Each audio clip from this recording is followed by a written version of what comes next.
You're listening to the AstroMommy Daily Horoscope, a forecast that hopes to shine a light in the dark, helping us all see where we've been, where we are, and where we're going. Whether you're a first-time listener or a long-time subscriber, thanks for being here. I truly appreciate you being in the AstroMommy community. I hope you enjoyed today's horoscope and card reading. If you would like to support the AstroMommy Newsletter, there are several ways to do so. Subscribe on Substack, share it with a friend, schedule a reading, check out my family's Etsy shop, Metaphysical Flamingo, or just leave a tip.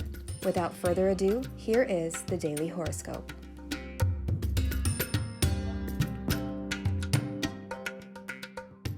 Moon in Virgo, Mercury's Ingress into Sagittarius, and the Maiden of Blades reversed, plus a holiday schedule update.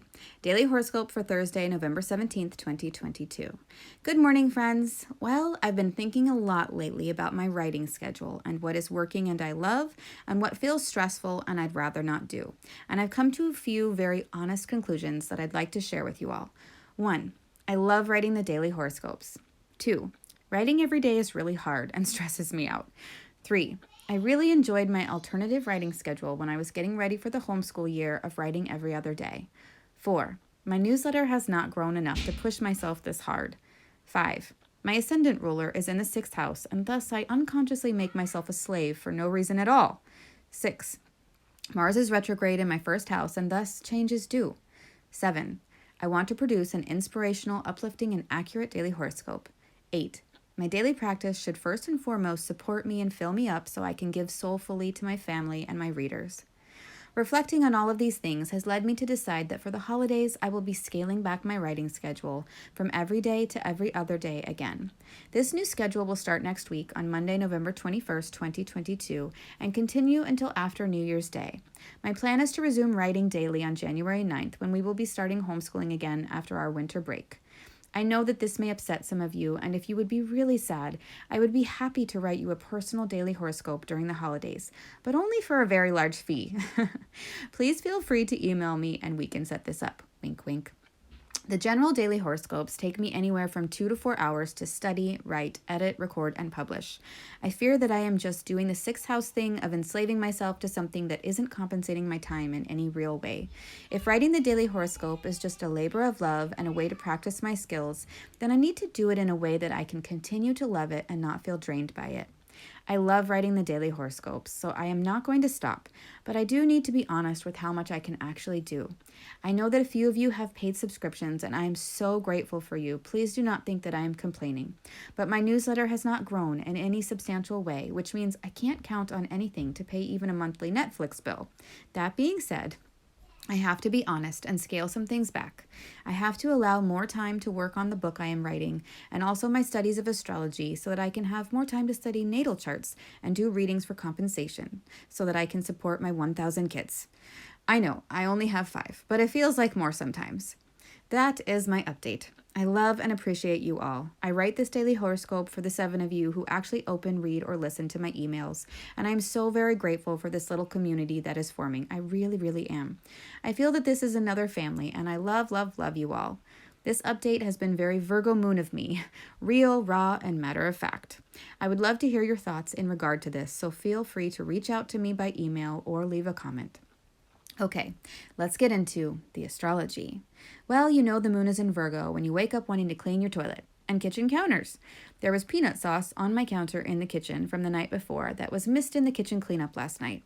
How can we miss a big glob of peanut sauce, you ask? I don't know, but I do know that Wednesday nights are my youngest children's nights to clean up after dinner, and well, I guess 7 and 11-year-olds just have a blind spot for sauce on the counter. They were so adorable, though, working together to wash, dry, and put away the dinner dishes, wipe down the counters, and sweep the floor. One of the best things my mother ever suggested was assigning a certain day to each child where they were my exclusive helper, which means a couple of things. On their helper days, each child has 2 per week, they help me with the baby and are not allowed to play any video computer games that they cannot pause if I need such help. And they clean up after dinner.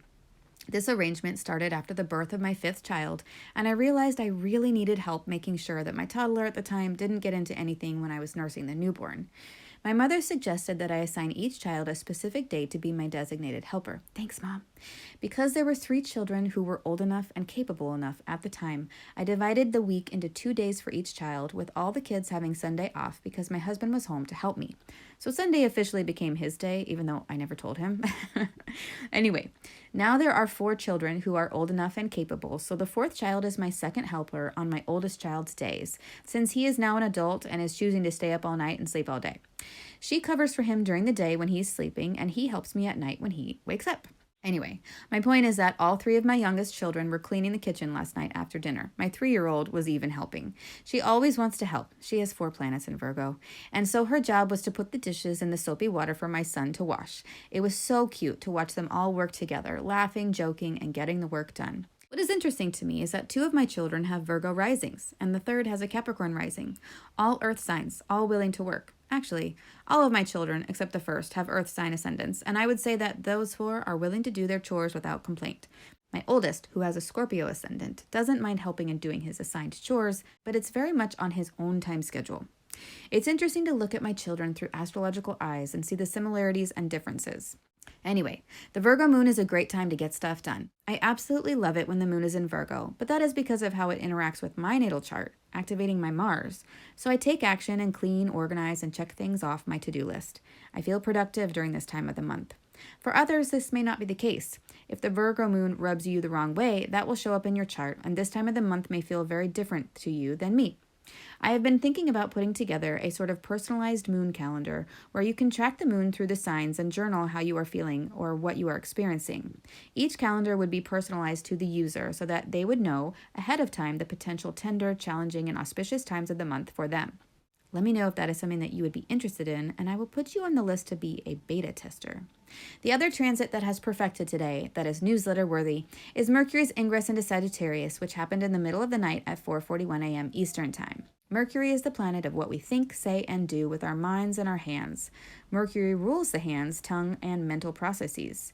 Mercury has to do with our communication styles and writing abilities.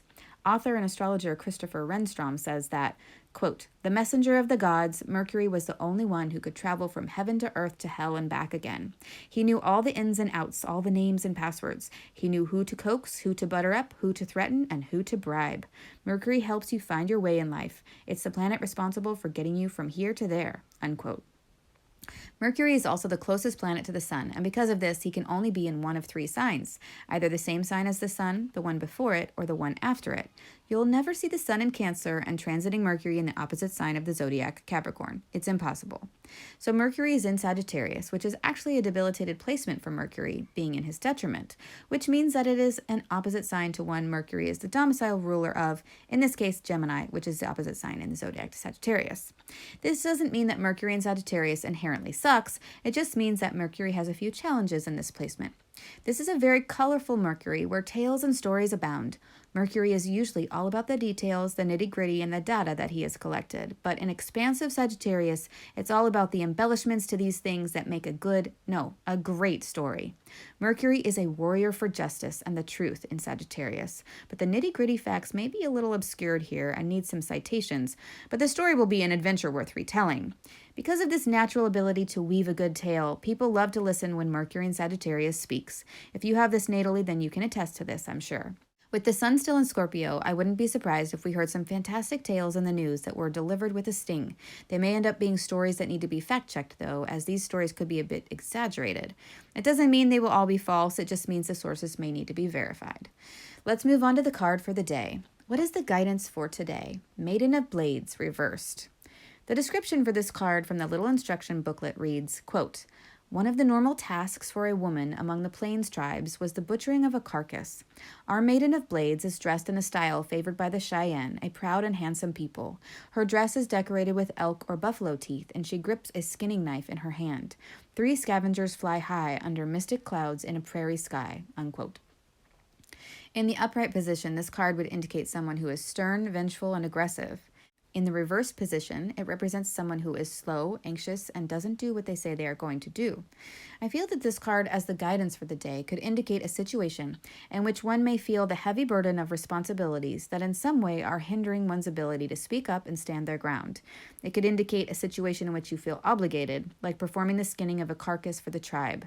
So with this feeling of duty that is not fueled by one's own desires, procrastination, flakiness, and a loss of integrity could result. I think that this card is a reminder to check in with yourself and see if there is anything you are doing out of obligation, and ask yourself if you indeed have to be the one to carry this out, or if there is another way. If we do things that are not from the heart, it is easy to do them in a half-assed way. So I feel that this card is a bit of a warning to be aware of that. I would love to hear your thoughts, so please leave a comment or join the new chat and let us know what you think there. I hope this is helpful. Until tomorrow, AstroMommy.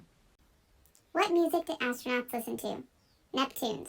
Today's horoscope was brought to you by the Moon in Virgo and Mercury's Ingress into Sagittarius. Quick links and resources can be found at the bottom of the newsletter. Today's card was pulled from the Native American Tarot deck by Magda, Weck, Gonzalez. If you purchase anything through the affiliate links that I provide in the newsletters, I will make a small commission, but there are no additional costs to you. I don't share or recommend things that I don't 100% believe in and use myself. Thanks for listening.